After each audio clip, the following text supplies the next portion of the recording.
रोहिक academy के digital platform पर आप सभी का हार्दिक स्वागत है। आज का हमारा चर्चा का बिंदु रहने वाला है सिलेबस डिस्कशन, जिसमें हम देखेंगे आरएस प्रीलिम्स तथा पीएसआई दोनों का प्रीलिम्स का सिलेबस किस तरीके से है, वो भी वर्ल्ड ज्योग्राफी के रिगार्डिंग। वर्ल्ड ज्योग्राफी का RS prelims and sub inspector भर्ती का सिलेबस किस तरह है उसके रिगार्डिंग चर्चा करेंगे। जैसे आरएस प्रीलिम्स में हम देखें तो प्रमुख स्थलाकृतियाँ, प्रमुख नदियां एवं झीलें, कृषि के प्रकार, प्रमुख औद्योगिक प्रदेश, पर्यावरणीय मुद्दे, ये आरएस प्रीलिम्स का सिलेबस। वहीं हम पीएसआई का सिलेबस देखें तो उसमें broad physical features, environmental and ecological issues, wildlife and biodiversity, international waterways तथा मेजर इंडस्ट्रियल रीजन्स। तो हम देखते हैं कि आरएस प्रीलिम्स तथा पीएसआई में पहला टॉपिक ब्रॉड फिजिकल फीचर्स में प्रमुख स्थलाकृतियाँ, जो कि कॉमन टॉपिक है, दोनों में कॉमन टॉपिक है। वहीं प्रमुख नदियाँ एवं झीलें, मेजर रिवर्स एंड लेक्स, ये टॉपिक इसमें जब पर्वत, पठार, मैदान,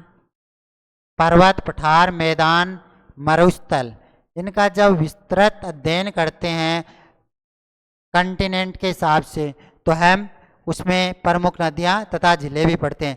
फिर इसमें दिया हुआ है टॉपिक कृषि के प्रकार, क्रॉप्स या एग्रीकल्चर के कौन कौन से टाइप्स हैं, ये आरएस प्रीलिम्स में है, जबकि ये टॉपिक सब इंस्पेक्टर भर्ती में नहीं है। वहीं हम देखते हैं प्रमुख औद्योगिक प्रदेश, मेजर इंडस्ट्रियल रीजन्स, ये दोनों में कॉमन टॉपिक है RS prelims and sub inspector भर्ती। फिर नेक्स्ट पॉइंट है पर्यावरणीय मुद्दे, इन्वायरमेंटल इश्यूज। तो ये इन्वायरमेंटल एंड इकोलॉजिकल इश्यू, पर्यावरणीय एवं पारिस्थितिकीय मुद्दे, तो ये दोनों कॉमन टॉपिक है। तो यहाँ पे अपने स्ट्रेटजी इस तरीके से होनी चाहिए कि आगामी जो 2 फरवरी 2025 को आरएस प्रीलिम्स होनी है, उसमें भी यहाँ से क्वेश्चन करेक्ट हो जाए। साथ ही जो सब इंस्पेक्टर भर्ती की होनी है, उसमें जो कॉमन टॉपिक है वो इतने अच्छे से तैयार हो कि उनके जितने क्वेश्चन आए वो अपने सही हो जाए। जैसे ये north America continent, south America, Europe,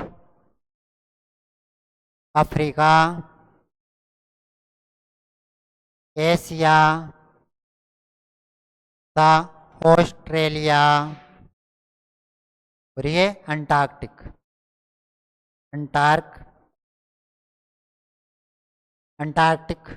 तो ये वर्ल्ड मैप है।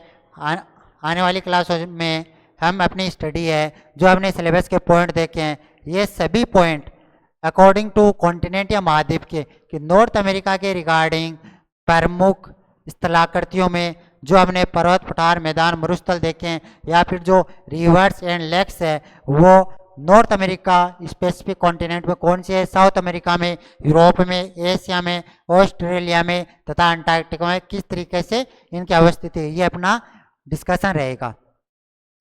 फिर हम देखते हैं पॉपुलेशन वाइज कॉन्टिनेंट, जनसंख्या के हिसाब से महाद्वीपों का। तो सबसे बड़ा महाद्वीप एशिया, अफ्रीका, एशिया, अफ्रीका, उसके बाद Europe, north America, south America, south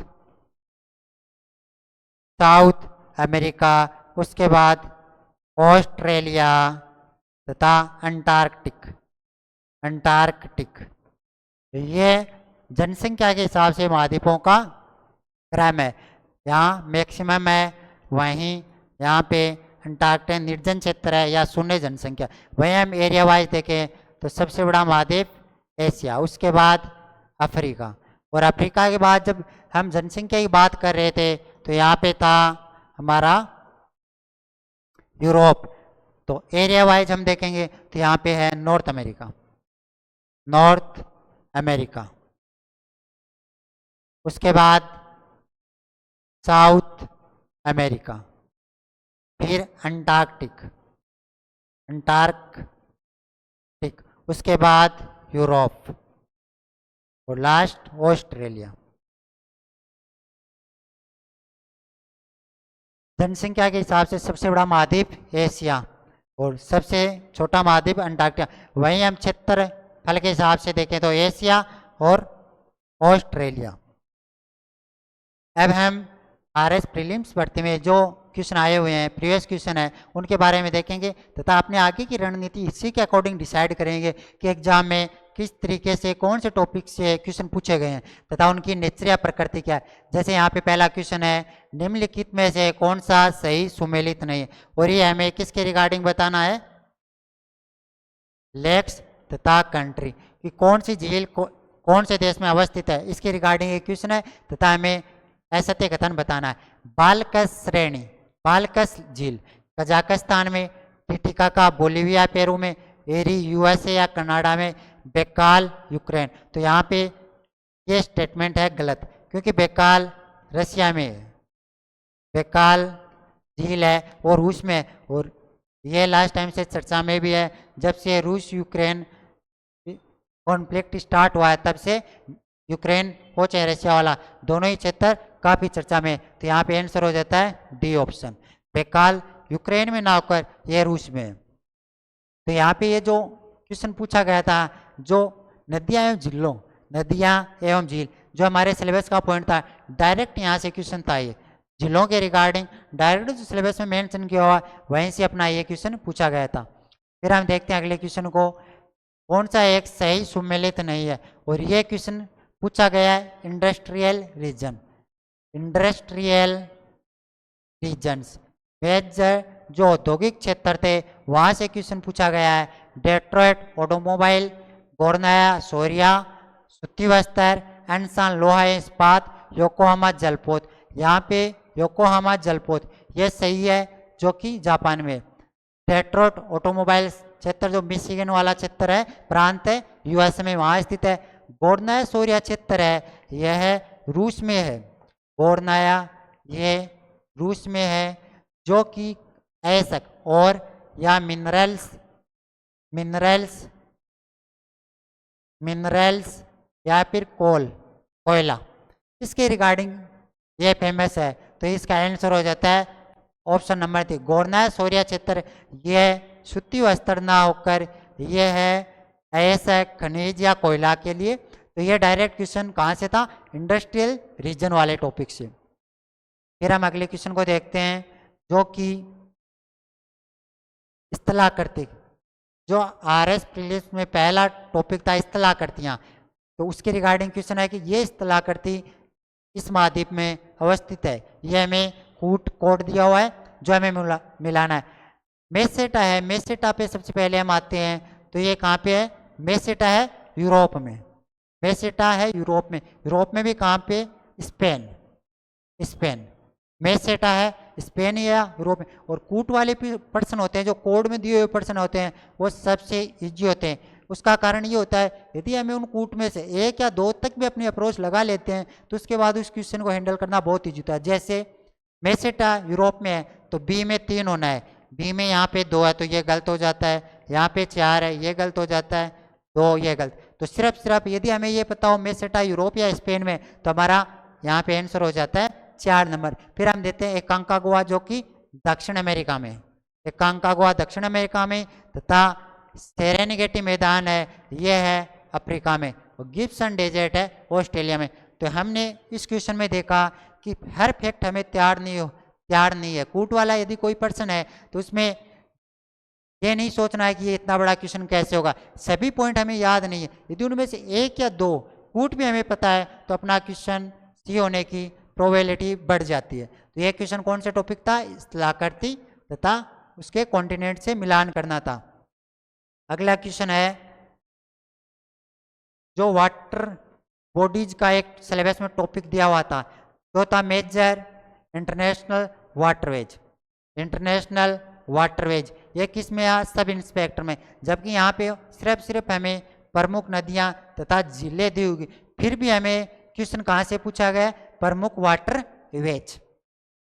इनमें से कौन सी जल संधि है वो इनके मध्य स्थित है।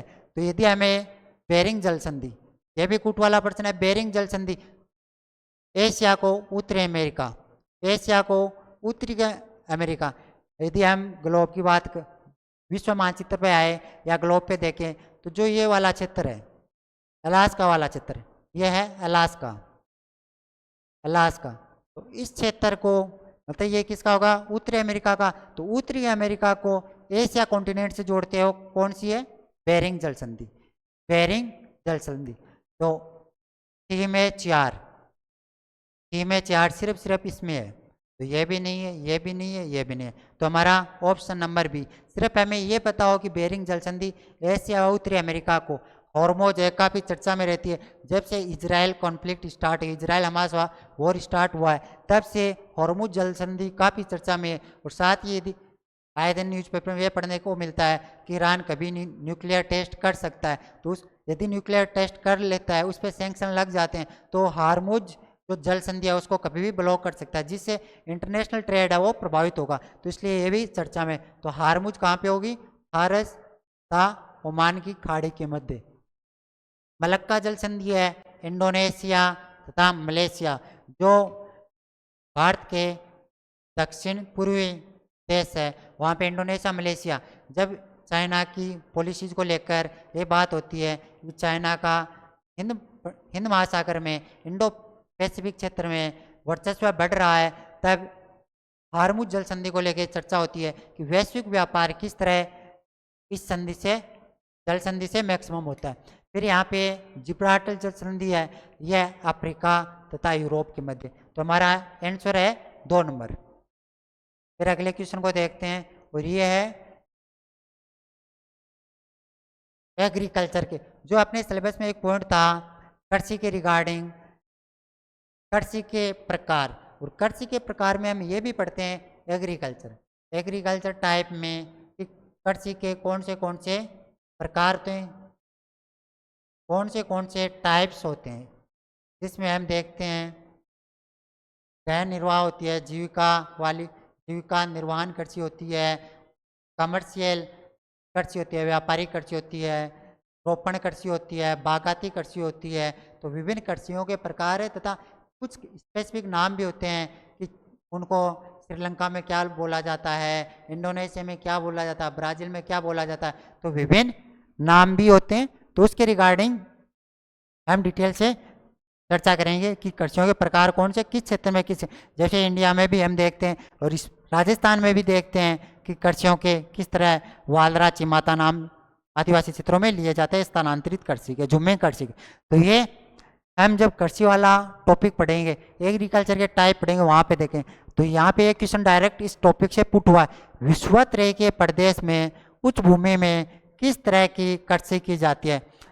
तो जब विश्वोत्तरी के प्रदेश के उच्च भूमि की बात करें तो यहाँ पे बागाती कृषि होती है, जिसमें मुख्य रूप से कॉफी, चाय, कहवा, नारियल आदि की कृषि की जाती है। यदि हम भारत की बात करें तो कर्नाटक केरल वाला क्षेत्र है, वहाँ पे की जाती है। यदि हम इंडोनेशिया, मलेशिया, श्रीलंका या फिर जो ब्राज़ील, दक्षिण अमेरिका में ब्राज़ील क्षेत्र है, कहवा की कृषि की जाती है। कॉफी के बागान है जिनको फजेंडा भी कहा जाता है ब्राज़ील में, तो वो सभी बागानी कृषि के एग्जाम्पल है। फिर हम अगले क्वेश्चन को देखते हैं, निम्नलिखित में किस महाद्वीप में, कौन से कॉन्टिनेंट में डेजर्टिफिकेशन की समस्या, प्रॉब्लम ऑफ डेजर्टिफिकेशन, मरुस्थलीकरण की समस्या मिनिमम है। यह क्वेश्चन यदि किसी का नहीं पढ़ा हुआ था तो यह कॉमन सेंस से भी किया जा सकता है। जैसे एशिया में तो भारत भी, अपना प्यारा भारत भी आता है। तो यहाँ पे तो मरुस्थलीकरण की समस्या राजस्थान में बड़े स्तर पर है। फिर हम बात करते हैं अफ्रीका, तो अफ्रीका में भी मरुस्थल डेजर्टिफिकेशन की समस्या पाई जाती है। ऑस्ट्रेलिया में थोड़ी देर पहले हमने देखा था गिब्सन वगैरह, ड्रेम, डार्लिंग बरे नदियों वाला क्षेत्र है, तो इनमें भी पाई जाए। तो यहाँ पे सिर्फ यूरोप वाला क्षेत्र है जिसमें मरुस्थलीकरण, डेजर्टिफिकेशन की समस्या सबसे कम, लिस्ट यदि डेजर्टिफिकेशन की बात करें तो यूरोप में है। तो इसका, तो ये टॉपिक कौन सा हो गया, पर्यावरण, इन्वायरमेंटल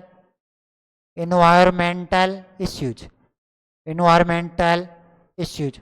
और ये टॉपिक है, इससे कितना बेसिक सा क्वेश्चन आया है कि यदि कॉमन सेंस से करना चाहे तो भी इसको किया जा सकता है।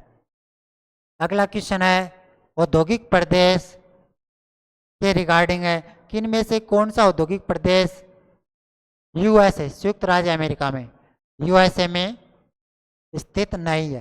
पहला है सिनसिनाटी इंडियानापोलिस प्रदेश, सिनसिनाटी इंडियानापोलिस प्रदेश। दूसरा है ग्रेट कान्हावा घाटी प्रदेश।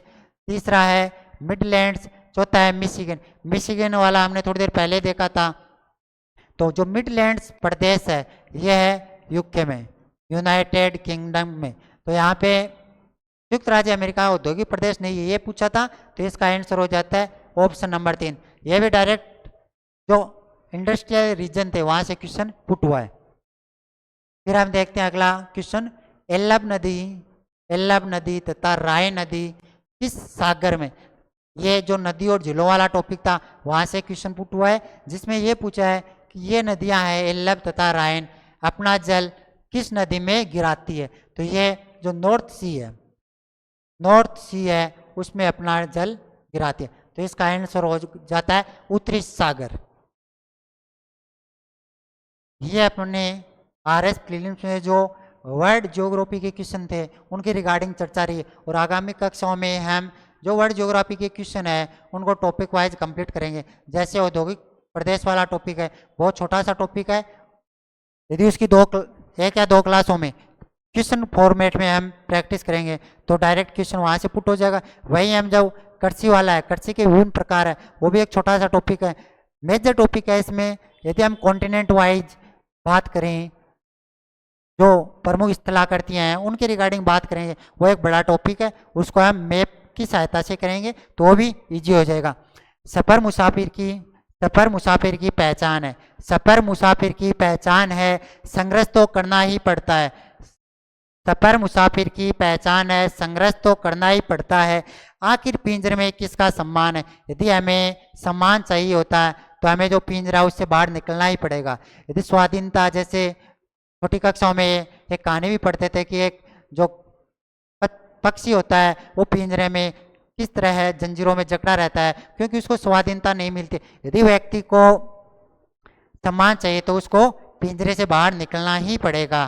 तो ये आज की अपनी परिचर्चा रही थी। आप कमेंट बॉक्स में अपने सुझाव जरूर देंगे तथा आने वाले समय में वर्ल्ड ज्योग्राफी के कौन से टॉपिक की क्लास आपको चाहिए उसके लिए भी आप कमेंट बॉक्स में अपने सुझाव दें।